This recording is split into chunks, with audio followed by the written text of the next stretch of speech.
같이 하나님 말씀 보도록 그렇게 하겠습니다. 하나님 말씀은 사도행전 18장 9절에서 18절까지입니다.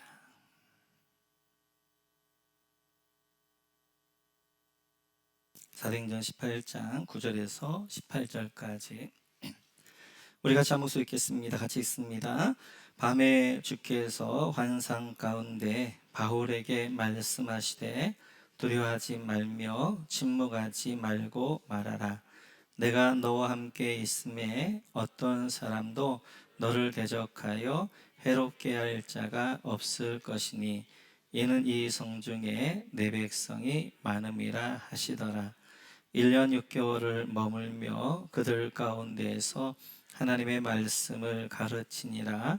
갈리오가 아가야 총독되었을 때에 유대인이 일제 일어나 바울을 대적하여 법정으로 데리고 가서 말하되 이 사람이 율법을 어기면서 하나님을 경외하라고 사람들을 권한다 하거늘.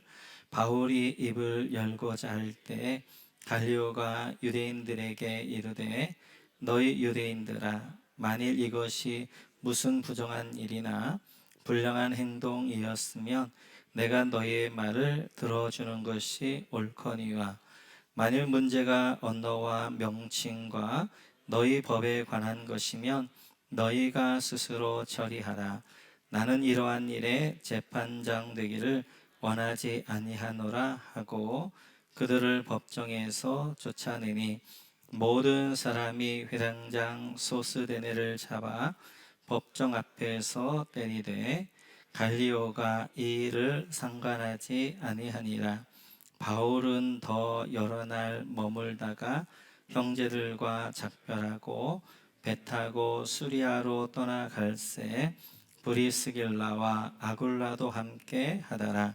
바울이 일찍이 서원이 있었으므로 갱그레아에서 머리를 깎았더라. 아멘. 계속해서 우리 8절, 9절 말씀 보도록 그렇게 하겠습니다.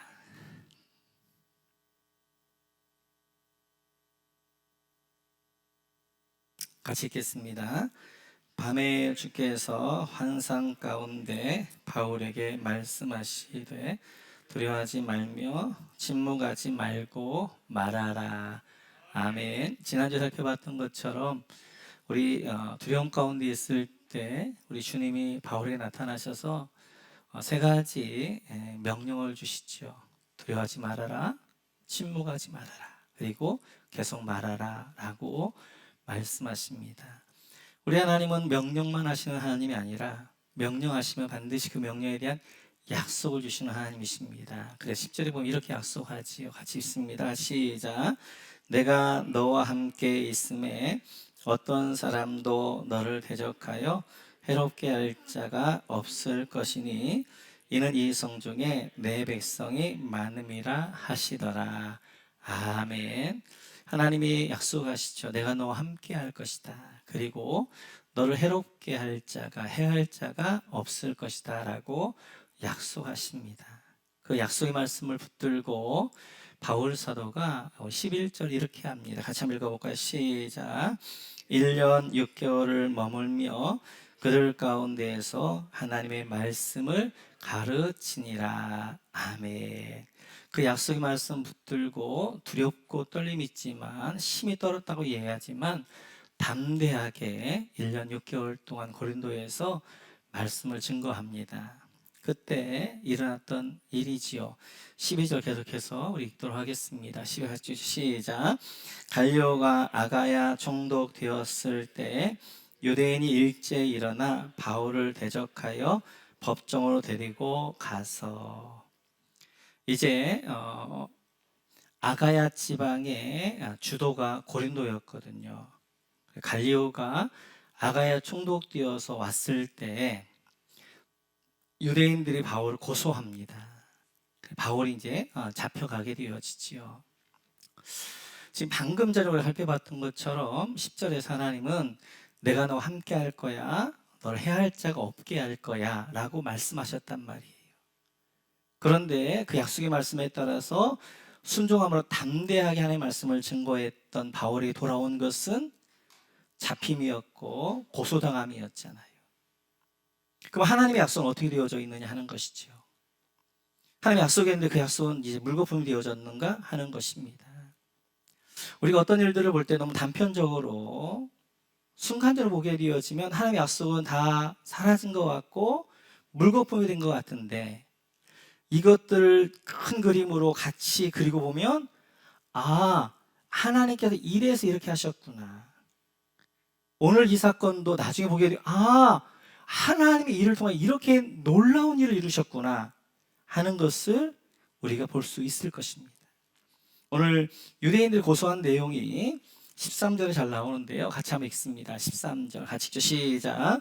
말하되 이 사람이 율법을 어기면서 하나님을 경외하라고 사람들을 권한다 하거늘. 이들이 이제 여기 이 사람이 율법을 어기면서 여기다 줄을 쳐주시겠어요? 이게 유대인들이 고소했던 내용입니다. 여기서 이제 율법이라고 우리가 번역을 했는데 원문을 보면 헬라어를 보면 노모스예요. 이 노모스란 말, 율법이란 말도 되어지지만 사실은 법이란 말이에요. 가룟은 아직 하나님의 율법 이런 걸 잘 모르잖아요. 법. 그러니까 이 사람이 로마법을 어기면서 이제 로마에서 허용한 종교가 아닌데 하나님을 전한다, 이렇게 고소한 것입니다. 여기서 만약 이 고소가 받아들여져 가지고 바울 사도가 이제 이들이 유대인의 고소가 받아들여지게 되어지면 앞으로 기독교는 로마에서 불법 종교가 되어지는 거예요. 너무 중요한 시점이에요. 지금 기독교가 앞으로 이제 바울뿐만 아니라 오고 오는 세대 가운데 이 기독교가 불법 종교가 될 것이냐 아니면 이제 로마법 안에 있는 종교가 될 것이냐 하는 판결이 오늘 나오게 되어져요. 그래서 거기에 대하여서 고소하니까 가룟가 이렇게 합니다. 우리 한번 14절 같이 한번 읽어볼까요? 같이 시작. 바울이 입을 열고자 할 때 갈리오가 유대인들에게 이르되 너희 유대인들아, 만일 이것이 무슨 부정한 일이나 불량한 행동이었으면 내가 너희 말을 들어주는 것이 옳거니와. 유대인들의 고소에 대하여서 바울이 변증하려고 합니다. 그러자 갈리오가 막습니다. 그리고 갈리오가 이야기하기를 너 유대인들아, 만약 이 사람이 부정한 일을 했거나 불량한 행동이 있었다면 내가 판결하겠다. 그런데 만약 15절을 보면 같이 읽죠. 15 시작. 만일 문제가 언어와 명칭과 너희 법에 관한 것이면 너희가 스스로 처리하라. 나는 이러한 일의 재판장 되기를 원하지 아니하노라 하고. 그런데 이런 이제 로마법, 어떤 불량한 행동이나 어떤 행위가 잘못되어진 것에 대한 고발이 아니고, 만약 언어와 명칭과 너희 법에 관한 내용이라면, 유대교에 관한 내용이라면 너희끼리 스스로 처리해라. 나는 이 일에 대해 재판장 되기를 원하지 않는다. 나는 이 일에 대해 판단하기를 원하지 않는다. 라고 이제 이렇게 판결을 내립니다. 그래서 그 고소를 어떻게 각하시켜 버리는 거죠. 이 고소에 대하여서는 더 이상 혐의 없어. 이것은 아무런 문제가 아님. 이렇게 딱 각하내요. 그러면서 16절 같이 한번 읽어볼까요? 16절 시작. 그들을 법정에서 쫓아내니. 각하 처벌을 내리고 어떻게 하는 거예요? 유대인들을 쫓아내버립니다. 오늘 이 본문이 바울이 갖다 유대인들이 고소를 했는데 그냥 바울이 그냥 그 고소 가운데에서 풀려났나 보다, 이 정도가 아니라 앞으로 로마 제국 안에 기독교의 갈림길에 있는 거예요. 기독교가 불법 이단 종교가 될 것인가 아니면 로마법 아래에서 보호받는 종교가 될 것인가 하는 기록 가운데 있는 것입니다. 지금 그래서 이제 오늘 이 갈리오가 만약 너희 유대인에 관한 법이라면 이것은 아무런 문제가 되어지지 않는다, 각하시긴 하면서 그들을 이제 하고 있는 것들을 볼 수 있습니다. 왜냐하면 법에서 중요한 것이 판례입니다. 그 전에 그 경우에서 어떻게 판결 내렸느냐, 그 예가 오고 오는 세대 가운데 법정에서 기준이 되어진단 말이에요. 특별히 갈리오는 그 당시에 유력한 정치인이었어요. 아주 유명한 정치인이었어요. 여러분 혹시 로마의 철학자 세네카는 대부분 아실 거예요. 이 세네카는 네로 황제의 스승이기도 했고요. 그리고 이제 이 세네카와 갈리오가 이제 네로 초기에 통치했던 통치자들입니다. 근데 이 세네카의 형이 갈리오예요. 철학자 세네카 형이 갈리오인데, 그럼 원래 이 갈리오가 세네카여야 된단 말이에요. 근데 이제 세네카의 갈리오의 아버지가 이제 큰아들이었던 이 세네카를 정치적으로 좀 더 큰 인물을 만들고 싶은 거예요. 그래서 세네카의 집안은 원로원 집안이 굉장히 유력한 정치 집안이었는데 그 집안보다 갈리오 집안이 더 강력한 집안이었어요. 그래서 이 큰아들을 갈리오 집안의 양자로 보냅니다. 그래서 오늘 이 갈리오가 세네카로 안 나오고 갈리오로 나오는 거예요. 이렇듯이 그냥 아가의 한 총독 정도가 아니라 로마 제국의 유력한 정치인 집안이 되어지고 그 정치인의 장자란 말이에요. 그러니까 이 갈리오의 판례는 누구도 그 어떠한 총독들도 이걸 뒤집을 수가 없는 거예요. 그런데 오늘 지금 이제 판결을 어떻게 내냐면 이것이 문제 없음, 아무런 이것을 죄가 되지 않음 이렇게 판결을 내린단 말이에요. 그 일로 인하여서 이제는 여러분들 잘 보시면 고린도 이전과 이후에 달라진 가장 큰 계획 중에 뭐냐면 고린도 이전에는 가는 곳마다 유대인들이 핍박합니다.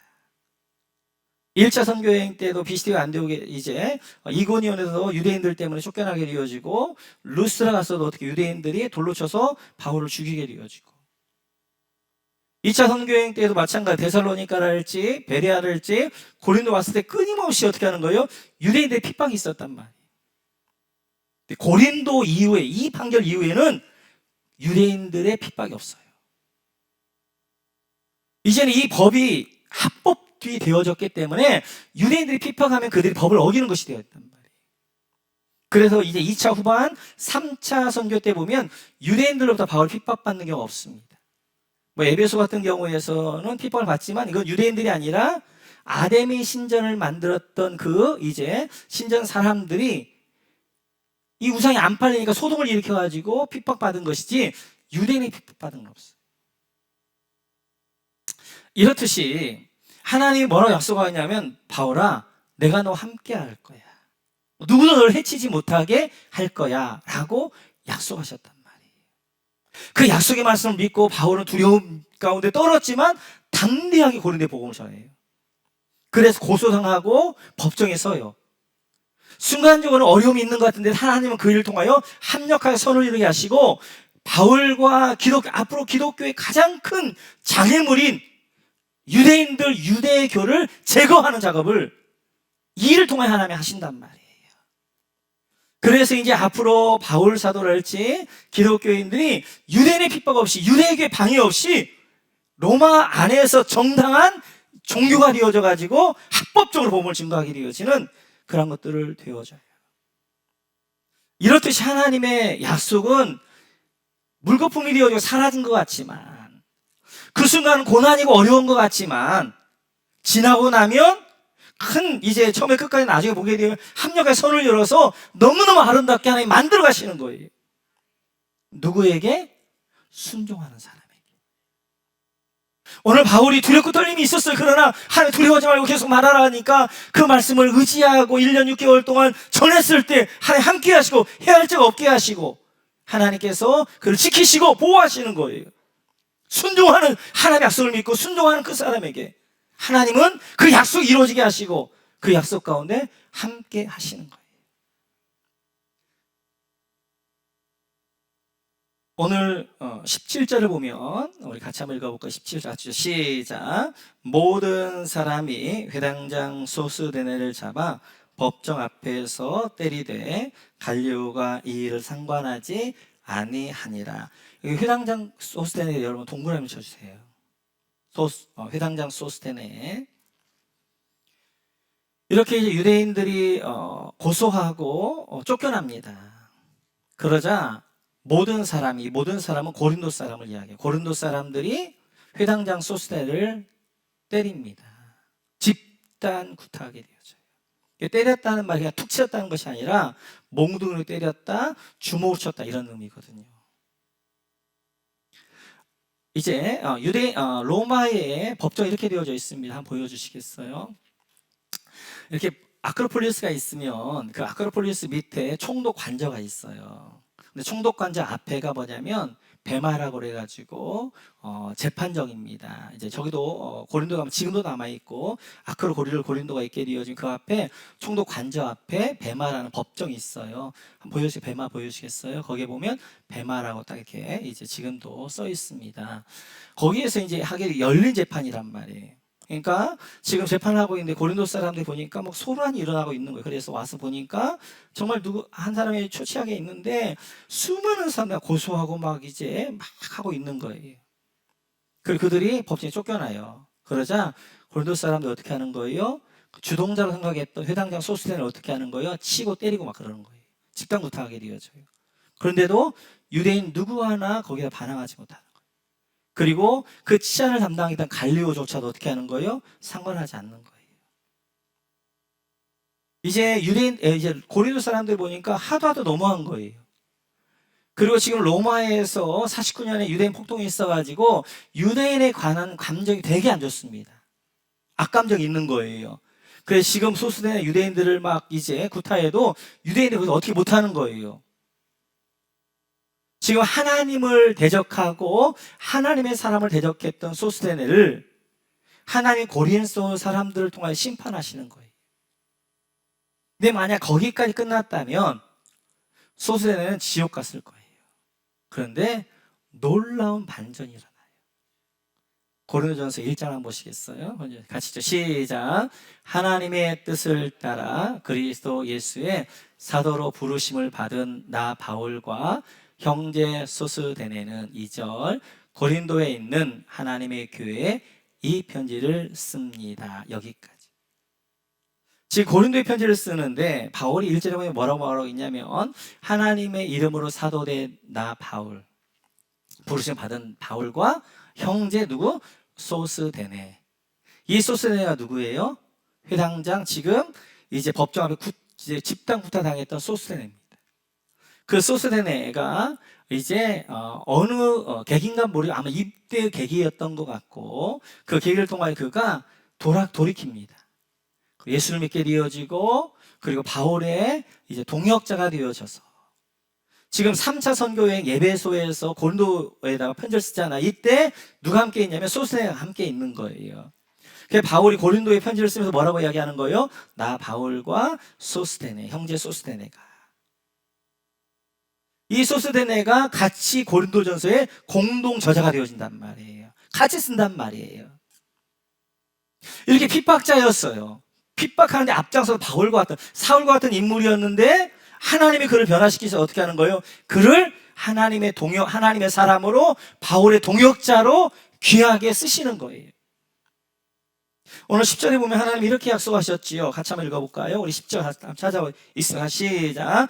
내가 너와 함께 있음에 어떤 사람도 너를 대적하여 해롭게 할 자가 없을 것이니 이는 이 성중에 내 백성이 많음이라 하시더라. 아멘. 세 가지 약속을 주시거든요. 내가 너와 함께 있음에 사선. 어떤 약속이요? 임마누엘의 약속. 어떤 사람들을 대적하여 해롭게 할 자가 없을 것이니 사선. 보호의 약속. 이는 이 성중에 내 백성이 많음이라 사선. 열매의 약속. 세 가지 약속을 주셨어요. 내가 너와 함께 할 거야. 임마누엘의 약속. 그리고 내가 너를 해할 자가 없게 할 거야. 보호의 약속. 이 성중에 내 백성이 많다. 열매의 약속. 그 말씀에 따라서 이제 바울이 담대하게 전했더니 그 중에 가장 이제 어떻게 보면 기독교를 반대했던 데 앞장섰던 소스데네마저도 하나님의 백성이 되어지는 은혜가 있게 되어져요. 여기서 내 백성 할 때 백성이란 말이 헬라어로 라오스입니다. 라오스란 말은 콕 집어 내 것, 콕 집어 내 사람, 이런 말이에요. 바울이 이야기합니다. 바울아, 이 성중에 라오스, 이 고린도에 콕 집어 창세대가 택한 나의 백성, 내 것, 내 백성이 많다. 근데 그 백성 가운데 누가 있는 거예요? 소스데네가 있는 거예요.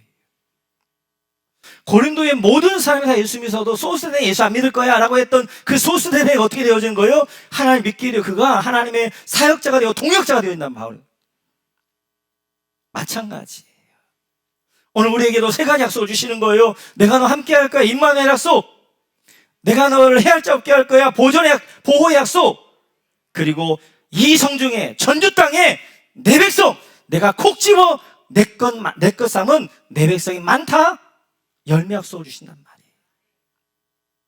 하나님의 약속, 전도를 하는 데 있어서 가장 큰 방해 중에 하나는 우리의 선입견입니다. 이 사람은 이래서 안 되고, 이 사람은 이래서 안 되고. 하나님은 변화 못 시킬 사람이 없어요.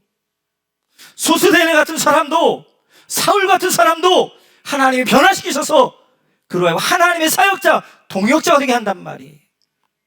우리 주변에 하나님이 콕 집으면 변화 못 시킬 사람이 없는 줄로 믿습니다. 그래서 우리가 이 전주 땅에도 하나님이 선택한 창세력이 택정한 백성이 많다는 거예요. 그 끊임없이 우리가 뿌려야 되는 것입니다. 끊임없이 부흥을 전가해야 되는 것입니다.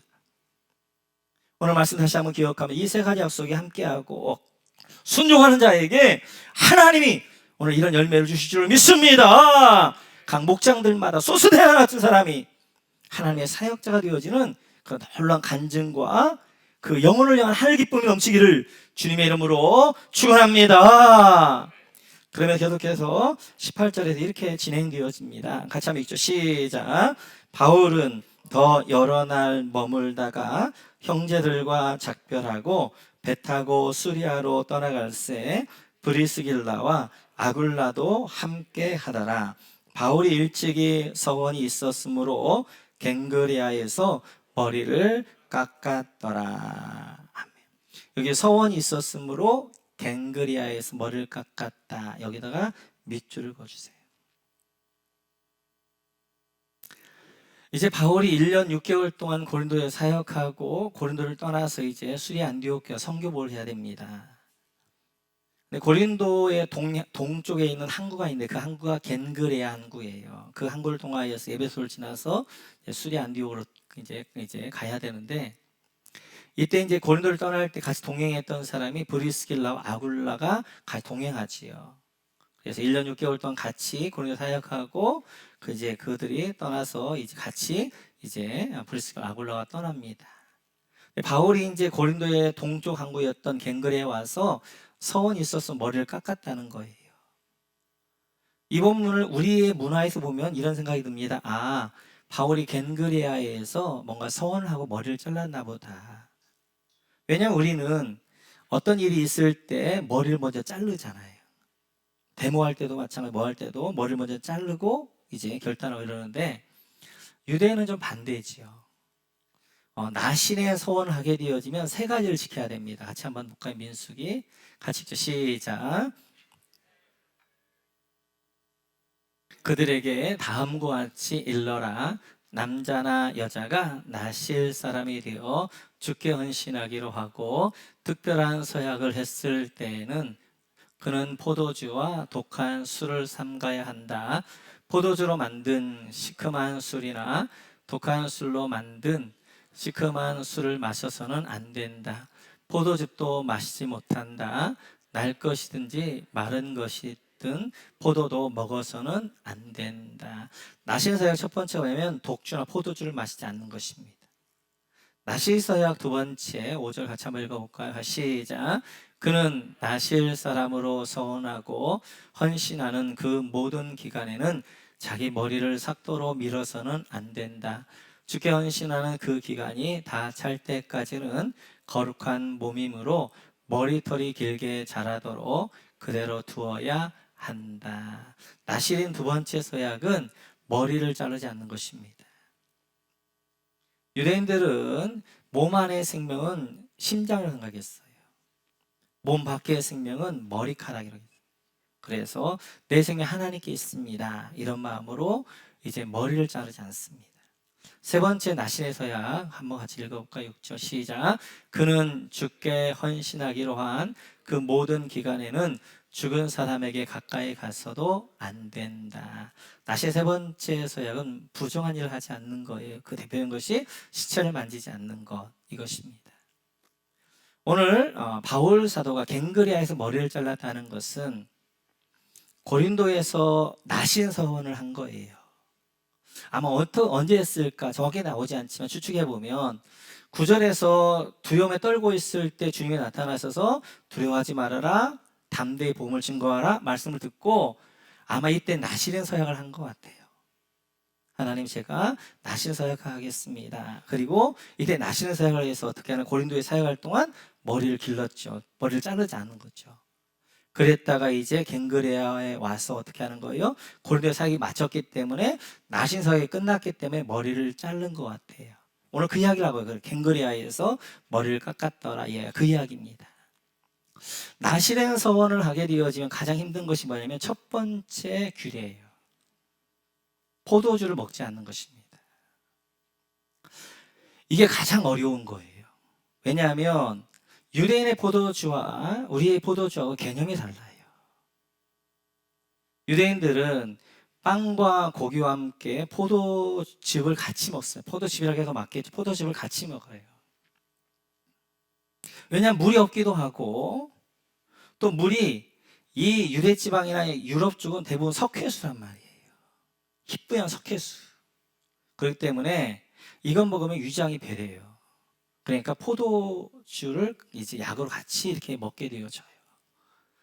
마치 먹고 갔냐면, 포도주를 안 먹는다는 것은 우리가 밥을 먹을 때 반찬하고 그 다음에 국을 같이 먹어야 되는데, 그 다음 이제 포도주를 안 먹고 물만 먹는 것은 밥하고 물만 하루에 3끼 1년 6개월 동안 먹는 것과 똑같은 거예요. 우리 청년들에게 좀 확 와닿을 것 중에 하나는 햄버거를 3끼 다 음료수, 콜라나 이런 거 없이 물만 가지고 먹는 생각해 보세요. 똑같은 거예요. 너무 힘든 거예요. 근데 오늘 지금 이제 바울 사도가 여기서 3년 동안, 이제 1년 6개월 동안 사역할 동안 이 나신의 서역을 통하여서 그가 포도주를 안 먹고 머리를 자르지 않고 그 다음에 자기를 경건하게 합니다. 그래서 그 바울 사도가 고린도 전서에 보면 이렇게 이야기를 해요. 같이 한번 읽어볼까요? 시작. 나는 내 몸을 줘서 굴복시킵니다. 그것은 내가 남에게 복음을 전하고 나서 도리어 나 스스로가 버림을 받지 않도록 하려는 것입니다. 내 몸을 쳐서 복종시킨다. 고린도 교인들은 이 말이 어떤 의미인가를 너무나 잘 아는 거예요. 우리는 자꾸 내 몸을 쳐서 복종시키다, 내 몸을 막 때리고 막 이런 걸 생각하는 그게 아니라, 바울 사도가 그 고린도에 사역할 때 나시린 서역을 하고 포도즙을 안 먹고, 그리고 이제 머리를 자르지 않고 경건하게 거룩한 생활을 했던 것, 그것을 가리켜 뭐냐면 내 몸을 쳐서 복종시킨다는 거예요. 몸은 지금 뭐 하는 거예요? 포도즙을 먹어야 되는 거예요. 그런데 안 먹고 절제하며 살았던 그 바울의 모습, 그게 내 몸을 쳐서 복종시키는 것입니다. 왜냐하면 몸과 영은 늘 반대로 가요. 몸이 편하면 영이 흐려집니다. 몸이 좀 불편하고 몸이 좀 절제되어지면 영이 맑아져요. 그래서 하나님이 이제 유대인들에게 주신 그렇게 자기를 정화할 수, 깨끗한 걸 만들 수 있는 하나 것 가운데 하나가 나신 서약이란 말이에요. 나신 서약을 해서 어떻게 하는 거예요? 내가 좀 이렇게 포도주를 먹지 않고 절제된 생활을 그렇게 함으로 어떻게 하는 거예요? 내 영을 맑게 하는 거란 말이에요. 그래서 오늘 고린도에서도 바울 사도가 그 영적 전쟁이 너무 치열하니까, 너무 그들 가운데 있으니까 나신 서약을 하면서 어떻게 하는 거예요? 복음을 어떻게 전하는 거예요? 나신 서약을 하면서 그가 복음을 증거하는 거예요. 디모데를 가리켜서도 바울 사도 이렇게 이야기합니다. 같이 한번 읽어볼까요? 시작. 나는 그대의 거짓 없는 믿음을 기억합니다. 그 믿음은 먼저 그대의 외할머니 로이스와 그대의 어머니 유니게에게 깃들어 있었는데 그것이 그대에게도 깃들어 있음을 확신합니다. 디모데를 가리켜서 거짓 없는 믿음의 사람이다 라고 이야기해요. 그 말은 디모데는 깨끗한 영의 사람이라는 거예요. 그래서 디모데는 비록 어렸어요. 그런데 바울은 늘 디모데를 통해서 어떻게 하냐면 영적으로 충만함을 얻었단 말이에요. 디모데가 깨끗한 영이어서 그 디모데를 통해 충만한 영을 얻고, 그래서 지난주 살펴보았던 것처럼 고린도에 지쳐있을 때 디모데와 실라가 와서 바울이 힘을 얻고 충만했던 것처럼, 그리고 이제 로마 감옥에 갇혀 있을 때도 디모데가 어서 오라고 했던 것은 내가 너로 충만함을 좀 얻고 싶다, 그렇게 했던 것처럼 이제 디모데는 깨끗한 영이었어요. 그럼 어떻게 디모데 깨끗한 영일 수 있었는가? 이제 디모데 전서를 보면 바울사가 디모데 이렇게 이야기합니다. 같이 한번 읽어볼까요? 시작. 이제부터는 물만 마시지 말고 네 위장과 자주 나는 병을 위하여는 포도주를 조금씩 쓰라. 이 말이 뭐냐면 오늘 배경인 거예요. 이 어린 디모데가 하나님의 깨끗하게 쓰임받기 위하여서 늘 어떻게 나시는 사역을 하는 거예요. 나시는 사역을 하면 포도주를 못 먹는 거예요. 그리고 빵하고 석회수만 먹으니까 이 석회를 먹을 때 뭐가 되어지는 거예요? 위장이 망가지는 거예요. 그러니까 지금 이 바울이 디모데에게 이야기하는 거예요. 디모데야, 깨끗한 영으로 하나님 앞에 정결하게 사는 것도 중요하지만 네 몸도 중요해. 그냥 날씨 사역하면서 이제 석회수 물만 먹어서 네 위장을 다 버리게 하지 말고 포도주 같이 먹어.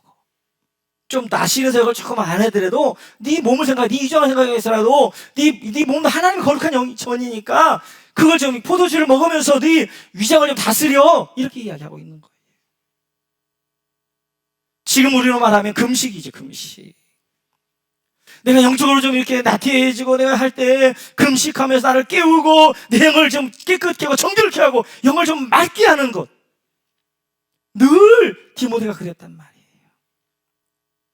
바울도 마찬가지였어요. 영적으로 좀 이제 나태해지고 이럴 때마다 나신 서양을 하면서 어떻게 하는 거예요? 이제 자기 몸을 천하복종시켰단 말이에요. 내가 먹고 싶은 거 안 먹고요, 내가 하고 싶은 거 안 하고요, 내가 좀 날 절제하면서 어떻게 하는 거예요? 내 영을 맑게 만들었어요.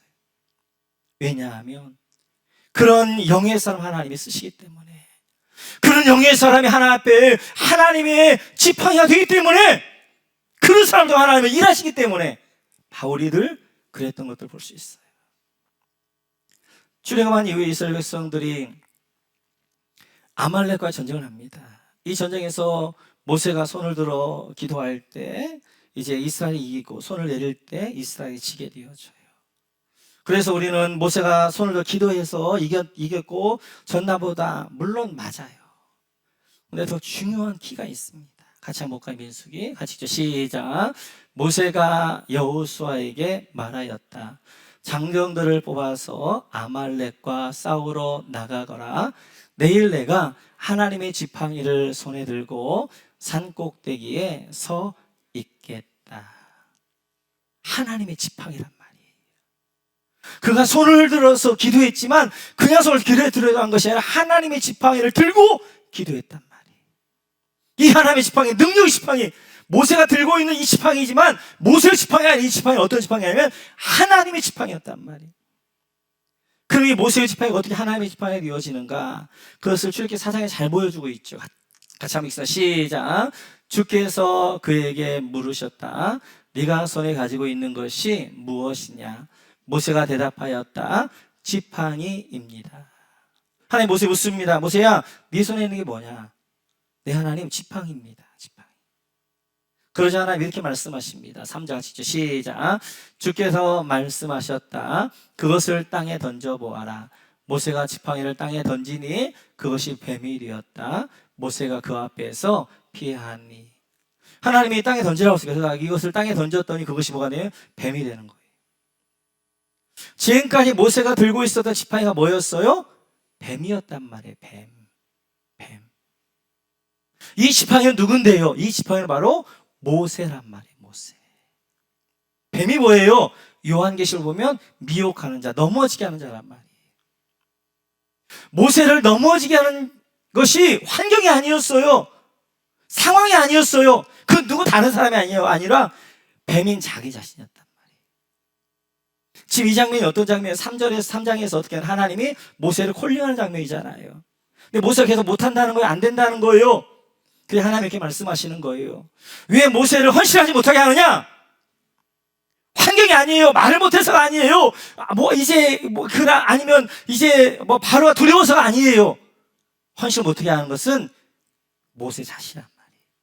모세 안에 있는 고집, 모세 안에 있는 자아, 모세 안에 있는 상처.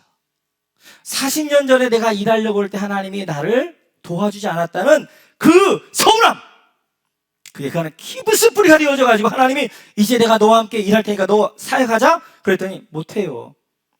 왜 내가 하려고 할 때 가만히 계시더만 이 80대가 늙어버린 이때 하나님 나를 부르셔요? 나 안 합니다. 할 수 없습니다. 난 입이 뻣뻣합니다. 난 능력 안 됩니다. 이렇게 이야기하고 있는 거예요. 지금 모세 헌신하지 못하게 하는 것이 뭐예요? 자기 자신이란 말이에요. 자기 자신.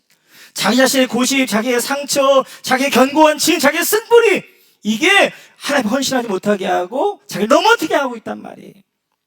네가 뱀이야, 네가 뱀. 그랬을 때 하나님께서 4절에 보니까 이렇게 말씀하셔요. 같이 한번 읽죠. 시작. 주께서 모세에게 말씀하셨다. 너의 손을 내밀어서 그 꼬리를 잡아라. 모세가 손을 내밀어서 꼬리를 잡으니 그것이 그의 손에서 도로 지팡이가 되었다. 그 뱀을 향하여서 하나님 말씀하시는 거예요. 꼬리를 잡아라. 꼬리 잡으면 돼요? 안 돼요? 꼬리 잡으면 안 돼요. 뱀은 꼬리 잡는 거 아니에요. 꼬리 잡으면요, 이제 입으로 물어버린단 말이에요. 그래서 이제 뱀을 어디 잡으면 목을 잡고 어떻게 하는 거예요? 입을 잡아야 되는 거예요. 근데 하나님이 이 뱀을 어디 잡으라는 거예요? 꼬리를 잡으라는 거예요. 꼬리를 잡으라는 거예요. 지금 이제 모세를 헌신하지 못하게 하고 모세를 넘어지게 하고 미혹하는 거면 자기 자신이란 말이에요. 그 자신 앞에 던져버려야 된단 말이에요. 뱀과 같이 던져버려야 돼요. 그렇게 하나 앞에 던져버리고 자기가 깨어진 사람, 자기가 죽어진 사람 어떻게 하는 거예요? 자기 이성, 자기 경험, 자기의 생각이 아니라 하나님의 말씀에 순종할 수 있는 사람이 되어지는 거예요. 그때는 뱀의 꼬리를 잡아라도 꼬리를 잡는 거예요. 그래서 모세가 뱀의 꼬리를 잡아버렸어요. 그런데 그것이 뭐가 되는 거예요? 지팡이가 되어지면서 이제는 모세의 지팡이가 아니라 하나님의 지팡이가 되어지는 거예요. 그 이 지팡이를 통해서 어떻게 하는 거예요? 홍해를 가르쳤더니 홍해가 갈라지고, 이 지팡이 가지고 반석을 쳤더니 반석에 물이 나게 되어지고, 이 지팡이를 들고 손을 기도했더니 하나님이 승리를 하게 하신단 말이에요. 이렇듯이 모세의 지팡이에서 하나님의 지팡이가 되어야 되는 것처럼 내 육체에 가려가지고 내 육체 가운데 사는 우리가, 내 안은 죽고 내 안에 그리스도가 살아나는 그 하나님의 사람이 되어야 된단 말이에요. 정결한 영이 된단 말이에요. 그러기 위해서는 나시의 서약과 같은 자경을 맑게 할 수 있는 게 있어야 된단 말이에요. 편한 게 좋은 게 아니에요. 여러분, 편한 것은 나를 영적으로 죽입니다. 그렇게 해서 성경들 어디로 가라고 하는 거예요? 광야 가라는 거예요. 광야로. 광야는 불편한 곳이에요. 힘든 곳이에요. 근데 그 광야는 내가 살아나는 곳이에요. 마찬가지예요. 이 한 주간 하나님이 쓰시는 사람은 하나님의 지팡이가 된 사람을 쓰시는데, 하나님의 지팡이가 되기 위해서는 내가 하나님을 위하여 뭔가 손해보는 게 있어야 돼요. 내가 믿음 때문에 내가 하지 않는 게 있어야 돼요. 정말 이거 하고 싶지만 내가 믿음 때문에 내가 하지 않는 그 뭔가 있어야 된단 말이에요. 그게 나신 서약이란 말이에요. 힘들지만 포도주 안 먹기로 했으면 나시를 동안 1년 6개월 동안 포도주 안 먹고 그냥 빵하고 고기하고 물만 먹는 거예요. 먹는 것들. 그래서 사탄은 어떻게 오는 거예요? 좀 더 눕자, 좀 더 졸자, 좀 더 자자, 편하게 좀 쉬자. 그때 빈궁이 도적같이 들어온 거예요. 사단이 어떻게 하는 거예요? 그를 붙잡게 되어지는 거예요. 그래서 내가 영적으로 깨어나기 위해서는 뭔가 좀 내 안에 이제 이렇게 나를 불편하게 하는 것, 내가 하나님을 향해서 좀 절제하는 것, 내가 하나님을 향해서 좀 건강하게 사는 모습이 있어야 된단 말이에요. 이 한 주간 다시 한번 기억하면서 내가 하고 싶은 건 다 하지 말고요. 내가 믿음 때문에, 하나님 때문에 내가 절제하는 것. 이거 믿으니까 하지 말아야지. 이거 믿는 사람이니까 안 해야지. 그런 좀 가이드라인이 있어가지고 우리가 하나님 때문에 나를 절제하고 그렇게 될 때 하나님의 이제 지팡이가 되어지는 것이고, 그때 하나님 우리를 들어 쓰시게 되어 하나님 마음껏 쓰시는 그 여러분을 통해 홍해를 가르시고 밭에 물을 내리게 되어 여러분을 그 지팡이가 가지고 기도할 때 기도응답의 승리의 영광을 하나님께 주시는 것입니다. 이 한정을 다시 한번 기억하면서 바울사가 내 몸을 쳐서 복종시킨다, 이 말씀의 의미가 무엇인가 다시 한번 확인해 보시고, 우리 모두가 나를 쳐서 복종시킬 수 있는, 내가 하고 싶은 거 다 하지 마시고 내가 믿는 사람 그리스도로서 이걸 하지 말아야지, 이걸 안 해야지, 그런 모습들이 있어서 정결하게 깨끗한 영으로 하나님 앞에 아름답게 쓰임받는 여러분 모두가 되시기를 주님의 이름으로 축원합니다.